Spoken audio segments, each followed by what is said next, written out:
Welcome back to the Student Hub Live. Well, it wouldn't be a proper freshers discussion without some academic content. And joining me now are Paul-Francois Tremlett and Harvey from the Religious Studies Department. Now, we've invited them along because religious studies are an incredibly interdisciplinary mix of subjects, all combined together to something that's very topical, historical, and really, really interesting. So we're going to talk a little bit about religious studies and the sorts of things people do, because we've been talking about the open programme, we've been talking about mixing and matching, we've been talking about interdisciplinary skills and studies and why they're so employable, which links us very nicely to this topic of discussion tonight. Now, we've got a lot of widgets for you to fill in at home, so we'd like to know about topics you expect to be covered in religious studies. Now, you've got a choice of 3 for some of these that have a box where there's 3 things. But if you can't think of 3, that's OK. But you do need to fill the box with something, otherwise your results won't submit. So just put a full stop in the others and then submit and your results will send. We've also asked whether you're studying, for example, religious studies, history, classics, psychology or education. There are some scales as well. Professional employment is important when considering which subject to study. Where are you? How are you feeling? Which level are you studying? Which subject are you studying? Oh, there's loads for you to fill out here. So do fill those in. And the benefit of doing so is that when you've sent your results in, you'll see what everyone else at home thinks also. OK, now you've been working very hard on some new modules, and religious studies maybe isn't the first thing that springs to mind for students thinking about open degrees. But it is something that's often within an open degree or is studied in conjunction with things like classics, history, etc. Tell us what's so exciting about religious studies. Do you want to start, Graham? Oh. We've only got half an hour. Well, because we touch all those other subjects. So, you know, there's in religion, there's text, there's colourful practices, there's everyday life, there's food, there's avoidances of things, there's rules, but there's a breaking of rules, there's strange ideas, but there's also just everyday things, people celebrating rites of passage, births, marriages, deaths, growing up. All sorts of stuff's involved in different religions, and the fact of diversity too, that different religions do these things differently. The amazing array of things that humans come up with, of ways of being in the world. So it's a great topic. Now, your department has people from a mix of backgrounds, from anthropology, sociology, I mean, pretty much every disciplinary background, exactly. How do you bring all of those together? What's common between all of you in terms of what you're looking at? Well, in let's say regular academic departments, people are united by their discipline, which usually means they're also united by their methods, but their research interests are quite different.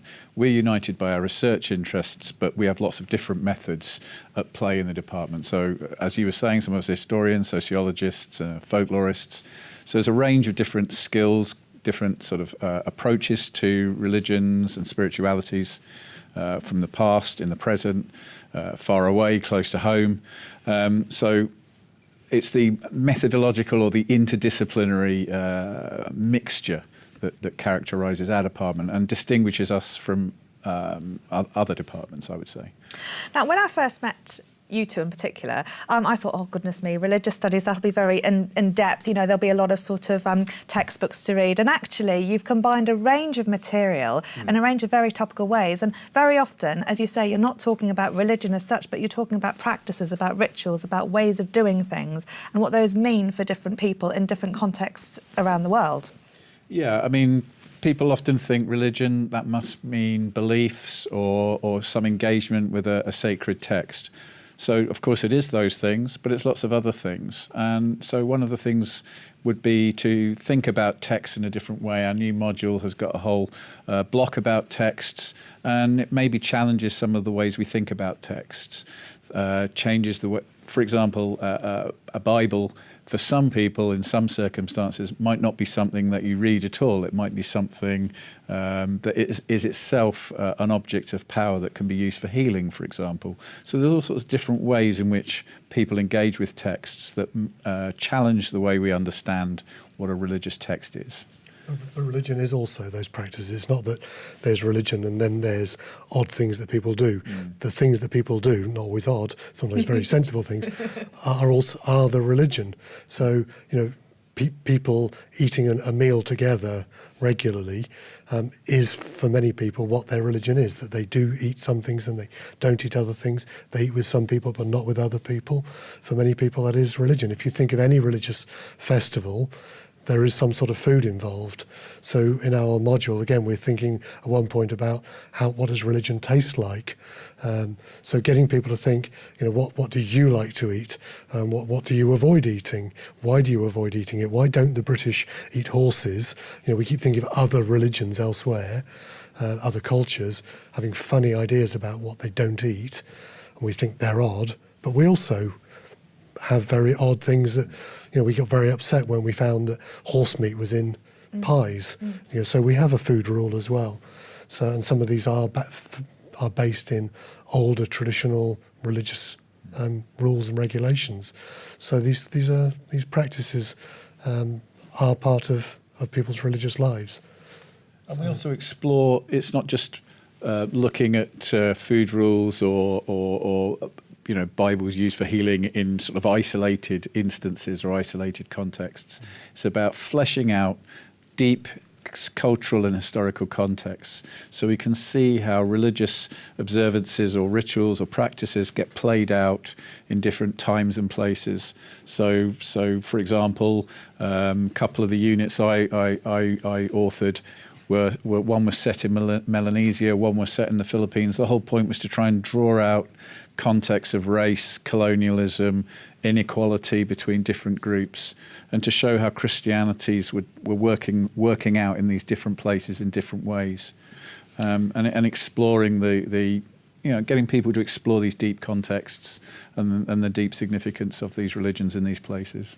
You've massively changed the way that people study religion, in particular with this new module, and I want to talk about that as a sort of example of how the Open University are using different media, using interdisciplinary skills, and really about sort of online study. When I did my first degree at a Brick University and I did religious studies, we just had a book and we covered the big 5 religions, and then that was that. We knew what was what, and it was very much based on the core concepts and beliefs. But studying religion has shifted massively in the 5 or so years. Don't laugh, just bear with me. In the long time since 20 years that I did that.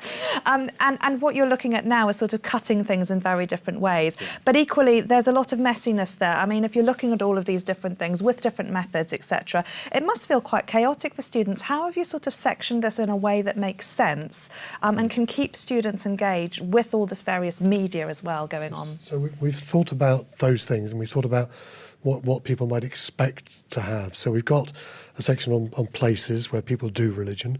We've got a block about practices, a block about texts, and a block about experiences. So they're big kind of themes that are across different religions, but they're kind of saying, these are things that most religions, all religions maybe, have something to say or do about. And then we've selected throughout the module 3 religions in particular to run through, but we're not saying that this is it, all you need to know about these 3 religions. We also mention and provide discussion of other religions, so that's very important. But we wanted to make sure people do understand that particular religions with some depth. So there's a kind of continuity, and we want people to think about their expectations and reflect on their preconceptions too. So we start with them thinking about how they want to define religion, and we don't at any point say, no, you're wrong, because there are so many ways of approaching religion. Learning, right? And we're nice people. So we get them to think about that and come back at the end and think again, have they rethought their ideas, developed them in new ways with a greater depth of understanding. So there's kind of stuff that you would expect to find, and these new things about tastes and sights and sounds of religion, every day, here and there, diversity and change. So when we study Islam, we do that both in Iran and Saudi, but also in London and so on. So there's kind of shifting in the way we engage with religious experiences in different places. So when we also, one of the religions we look at is Christianity. With the main ones are Christianity, Islam and Hinduism, but Christianity we look at in contemporary London, then in West Africa, also in East Asia. And through these different snapshots of Christianity, you get an insight into the history of the tradition, but also how Christianity has played out in specific times and places. So we get a very different sense of tradition and continuity, which was very much part of the kind of religious studies education that you received and you know, I received and you received, where all the emphasis, as you said, was on core beliefs, core ideas, continuity, and not much stress on things like change and innovation. Whereas it's very historically based. Whereas, as you say, religion is very live and current now. Yeah, well, arguably, always has been. Absolutely, depending on when you were studying it. OK, so we've asked you at home what topics you think you would cover in religious studies. Let's see what people had to say. So we've got culture, philosophy, Jedi Knights, controversy, psychology. So some people have been picking up diversity, scripture, Buddhism, Trump. So a lot of very interesting things there, a lot that one would expect. Some people picking up on this idea of various disciplines, others picking up on some of the core key religions there. But Jedi Knights is a bit of a curveball. Jedi Knights. So, I mean, you know, there is a big sort of interest in contemporary popular culture and religion. And now that I'm on the spot, I can't recall what we do. We have discussed Jedi Knights in various forums. So both in relation to our third level module, A332, why is religion controversial, but also we have some blogs in which I think Paul has written about Jedi Knights. But also don't forget that the Sith became more significant in the last census than they were in the previous one before that. So there are still people identifying as Jedi Knights in the British British census, where they were asked what kind of religion they identified with, but more people then began to identify as Sith. So it's a bit problematic, isn't it? It is a bit. So there are lots of interesting things in the way that people think how they will play those kind of games with the religion census, the national census. It's not a religion census. It's you wish, but it's not true yet. No. We're interested in a whole range of phenomena. And exactly that kind of, what's the boundary between what's religion and what's not religion? Yeah. So we take the students in the second level module, A227, we go to Manchester and we take them on a tour around, by film at least, Manchester streets and of course football stadiums, and say, is this religion? And is it? So, well, they'll have to. Don't have to do the whole model. Go on, give us a clue. Well, for some people Why it is. Why have you done that? Well, because for many people it is. I mean, it's the same kind of phenomena that other people identify very clearly as religion. Okay, it may not have transcendent deities, but not all religions do. It has ancestral beings, great heroes. It has rituals. It has rules about what you do and you don't do. It certainly has rules about who you talk to and you don't talk to. Colours people in the wrong colours, exactly, costumes. It has people doing the ritual on the field, and other people who are the congregation, audience, spectators. You know, there's all kinds of dynamics in which football might be like religion at least. So we want to test the boundaries and say, you know, how far do we push this? What is religion? What isn't?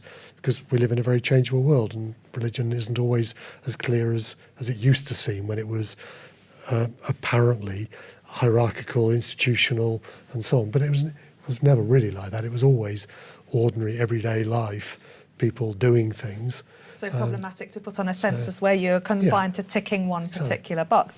HJ. Darren's got a great question picking up on Graham's point about Scientology, whether it's a religion or a cult, and how governments define these things as well. It'd be good to see what you think about that. Okay, I've got a PhD student working on Scientology, so perhaps we should have brought him along with us. I suppose the thing to say is that governments do make definitions of define religious groups in different national settings. I would certainly be hesitant of the word cult, because I think it tends to suggest a sort of pejorative a pejorative perspective about the group in question when it's applied to any group. Well, certainly one of the interesting things about Scientology, I think, is the way it combines secular and religious elements. It starts off as a sort of a development of a technology for therapeutic purposes, and slowly develops religious dimensions to it. And if you think about ancient Greek temples that had the phrase "Know thyself" above the door, maybe Scientology is a contemporary version, not of a great Greek religion, but of a way of getting self-knowledge, in which case, we have no trouble thinking a Greek temple is religion. Scientology might possibly be a similar kind of technique for discovering yourself in a better way, maybe. Well, Fran had a controversial point, which wasn't Sith originally a race rather than a religion? I mean, interesting in terms of how we categorise a lot of these things and how interrelated things are. So again, there are lots of communities around the world who identify as racial ethnic communities rather than religious groups, or vice versa. And sometimes it's for political purposes because there are benefits, like there are laws against ethnic or racial discrimination, and sometimes not about religious discrimination. So sometimes it's better to identify as a racial or ethnic community. Other times, religion gets you on television more quickly. So here we are. So there are different reasons. So, especially when we think about the diversity in religions, and you think, are all Jews the same? No. They have cultural differences because they come from different places. So is Judaism a religion or an ethnicity?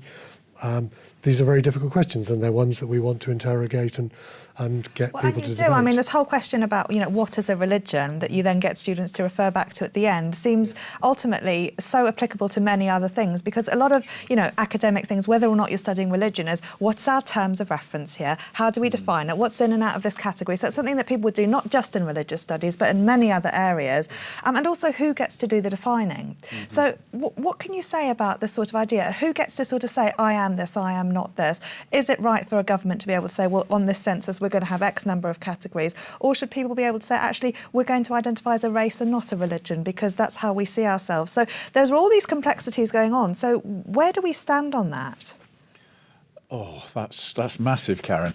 I think we have to just see these sorts of census as evolving documents. They constantly change the categories people can identify with, if you like, by ticking. The fact that they're never quite the same as each other through time suggests that our senses of identity are changing, our senses of what religion and secular is are changing, our senses of ethnicity, and for example, no one would really use the word race anymore because it's a debunked idea with no basis in biology. So yeah, we need to understand that these are often highly political processes, but they're also evolving processes that change through time. So how can we make sense of them in terms of studying? I mean, you've mentioned the different methodologies and the different points of view, I guess, that are going to feed into this. Is that why those become so important? Because different methods will have different things like, quantitative data will have a different thing than the lived experience of someone who may say, actually, it's more important for me to identify in this way. Is this why you're sort of layering these levels and methods of looking at what religion means for people? Yeah, because when you using different methods tends to shape the kinds of questions you can ask. So, for example, a lot of quantitative research was done around the phenomena of secularization, the alleged decline of religion in British public life and Western European public life. So that was mainly church attendance, baptisms, that kind of data. People see a decline, and there has been a decline. But it only tells you what people are not doing. It doesn't tell you what they are doing. And some of the research around the more lived approaches, the more ethnographic or qualitative approach, starts to address the question of, well, if they're not doing that, what are they doing instead? So because, quantitative data can't interrogate something that's not there, not visible, because nobody signed up for it. because they might be doing it in very different, let's say, ad hoc or improvised spaces. So, HJ, what do people at home think? We've got a couple of really great points, one from Tanya, one from Simon. If I start with Simon, he's talking about freedom of religion and where that comes in. Should parents be able to rescue their kids from religion? So he says, might have sympathy with parents who rescue their kids from the movies and Protestant parents who rescue their kids from Catholicism. What do you think about all that? Oh, a very value-laden word, rescuing. Yeah. I think we'd be very careful about that kind of language, and the value judgment that immediately says these are bad things. I mean, parents obviously have a responsibility to bring up children. I guess we have a commitment to say everyone should explore and gain better understanding of all kinds of things. And we want people to think and to have discussions. So we're certainly not going to end a discussion by saying, no, that's good, bad, not religion. We don't want to draw those kind of lines. Do you deal with this idea of agency and choice, though? Well, I was going to bring up the anti-cult movement, and if they would like to do some sort of research on the internet about the anti-cult movement, one of the things they were involved in, particularly in the US, was rescuing people from new religious movements, and that didn't always turn out very happily for any of the parties. In fact, it usually didn't turn out very happily for any of the parties involved. And this debate about that kind of issue has been more complicated further by people like Richard Dawkins and other new atheists who've talked about children and brainwashing and this kind of thing. But I find that's it's not necessarily the most constructive approach to talk about brainwashing. Well, let's hope our other question is a bit more simple. Probably not. Well, I think it's definitely something you can help us with. So Tanya's doing philosophy and religious studies, and great combination. She's wondering how to approach it. She's a bit worried that with doing philosophy and being really into philosophy, she's very critical and argumentative, and she's not sure whether she can bring that into religious studies. Can you be critical and argumentative? I hope so. No, you can't. Yes, you can. Oh, yes. I thought Tanya was going to stop at just wondering, because doing the combination of the two must give you so much food for thought. Yeah. That's a great And not very many combination. answers. Yeah, no answers. It's just loads of questions. Yeah, we absolutely want people to come up with challenging, critical questions and to think and to argue a case, whether they agree with it or not. We want them to learn those skills and to practice them with us and with each other. So we want to present them with sort of ideas that can be discussed. So, if I kind of say religion is about food, I want people to come back and go, no, come on, really. It's about sound, it's about something else, or it's about belief. We'll have a big argument. So philosophy is a great combination, because it does demand those kind of critical questions and get into the heart of them. Now, that's exactly the kind of people we want. So Excellent. Welcome, a lot Tanya. of students will study religion in conjunction with other things. We've mentioned some of the common things like classics and history, etc. Now, a lot of these degrees are very useful for other things other than, the title. So history, for example, has a lot of skills, as does religious studies. And in fact, in some of these, I was looking at this article the other day about employability, and it has a list of 66, not... reading nothing into that, but religion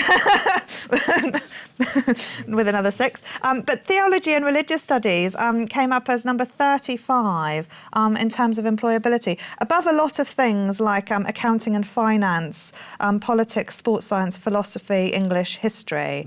Why is it then that religious studies is ranking quite so highly? Is it this sense of being able to do lots and lots of different things? And I think religious studies equips students with quite a range of skills. I mean, the previous question was about learning how to make an evidence-based argument, really. And so, yes, we do want our students to be critical and learning how to make an argument, how to critique an argument, how to take a point of view that you can find evidence for and that maybe personally you're convinced of, but also learning to argue about something that maybe you're not. Isn't your point of view, learning to argue, in short, from both sides. These are kinds of skills, as well as the different research methods that you find in religious studies, linguistic, historical, sociological, and so on and so forth. These kinds of skills are very transferable from study context into life and work, and I think that's why religious studies is scoring highly in that table as equipping students very effectively for life after the degree. All right, so give us some advice then for all students who may be meeting a piece of evidence and thinking about what does this show us, what does this method give us, and then how does this piece of evidence go to support any sort of claim that they're making. You guys must have some really good ideas about how to do that and how to, I guess, compartmentalise what you're looking at, because you don't want this categorical answer. You want to be able to draw out the subtle nuances and say, well, in this sort of context, in this sort of way, we can see this, but not that. No, you go. Okay. So maybe go back to the example of secularisation that I used before. So, as I said before, sociologists were interested in whether religion is declining or not, and the idea was that the prediction was that religion would decline in an increasingly scientific culture. So, in order to test that hypothesis, to test that prediction, they started looking at attendance figures in Anglican churches. They found that attendance was falling, and quite rapidly. So attendance is pretty low now. But at the same time, that only tells you that people aren't in those places. It doesn't tell you what they might be doing instead with the time that when they were previously in church. Moreover, it doesn't tell you what people are doing in mosques, gurudwaras, Pentecostal and charismatic congregations and all sorts of other religious places too. So it begs the question, where should research go to see what else is happening out there? So it's important to, in short then, we've got this statistic about falling attendance at in churches, but that only tells you actually something quite limited about current religious behaviours, practice, the religiosity of contemporary society. It only tells you what people are not doing. So it's about what we're counting and what we're sort of categorising as having a basis for religious attendance. But there are other methods. I mean, you mentioned ethnography beforehand, and you engage with a lot of these methods that look at the lived experience, and also trying to uncover something that's potentially deeply private in a lot of cases, but that can have different meanings for different people depending on the different rituals that they're performing. So frequently there's religion on the news. Every time there's an atrocity, there's a debate, very polarised. Some people saying it's religion causes violence. I mean, often particular religions, they allege. And then there's people claiming, no, those people are not really members of that religion because religious people are engaged in peace and so on. So our role then is to say, let's examine this more carefully and see what actually are the affiliations and practices of those people. Not to say that if they don't go to a mosque or gurdwara or church regularly, they can't be a member of that religion. They don't wear the costume, they're not members. But how do they define their religious identities and practices before we decide there's good or bad, there's a fixed version of this religious tradition? So we want to test the lived practice and the self-definitions, the way that people claim those identities themselves, rather than making these kind of value judgments about this religion's always good and that religion's always bad, or if you're a member of this religion, you're going to be violent or not, and so on. So the ethnography gets to the actual lived reality and the way that people understand and present themselves in all kinds of situations. So it's very relevant to watching the news and current affairs all the time. Does that make sense? Yep. Absolutely. Davin says that he doesn't mind what people choose to believe as long as they believe it freely and they've got that choice. And we were talking a little bit earlier about, this idea of things being forced on people. And I'd asked about agency how is that addressed in anywhere in your module? And what are your thoughts on this whole idea of the extent to which we can choose things? I mean, sometimes when we're brought up in a certain way, we can choose to like to tomato soup as opposed to, dal, for example. So sometimes our society will condition us in certain respects. Does that apply to religious studies? And is there a point at which people then sort of say, actually, I'm going to be able to choose this or not, when it's so entwined with culture and practice and growing up in a lot of cases? Well, Emile Durkheim, who was a founder of sociology and a great sociologist of religion, wrote a fabulous little book on methodology. And he said, you grow up, he was talking about growing up in France, because obviously he was French. And he said, I didn't choose the language, I didn't choose the food that people eat, I didn't choose any of those things. And if I was to if I decided to choose not to do those things, I really wouldn't be a person at all, because no one would understand me, no one would be able to relate to me. So there is that sense we are made by the societies in which we grow up, and of course that applies to religious socialisation as much as national or social socialisation. I nearly said national socialisation, which was problematic. I just need to go to the hot desk. There's a bit of trouble. HJ, what has Davin been saying? Is it true he's starting a new religion?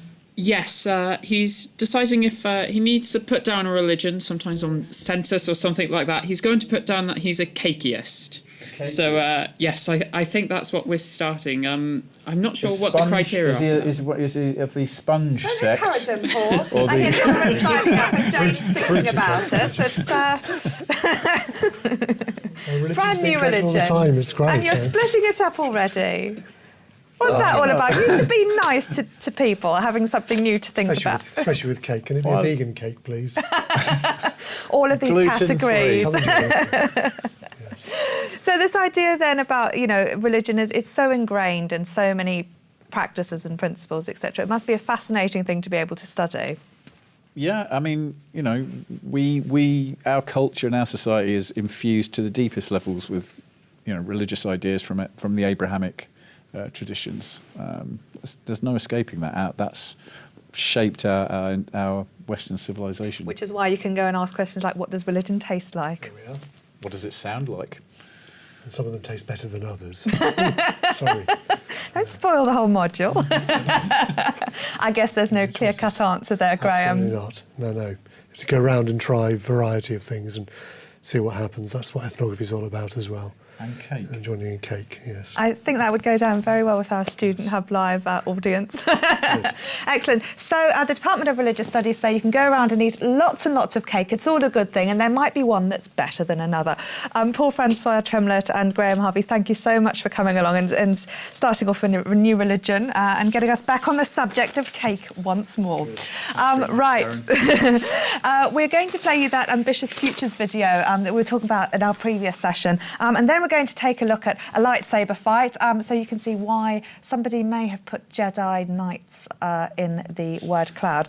Then we'll be back with some computer hacks. We're going to talk about making your computer work for you in your studies. Davin, stay tuned, because I bet you're going to have loads of advice for us on this as well. So join me in about 5 minutes with Richard Treves. See you soon.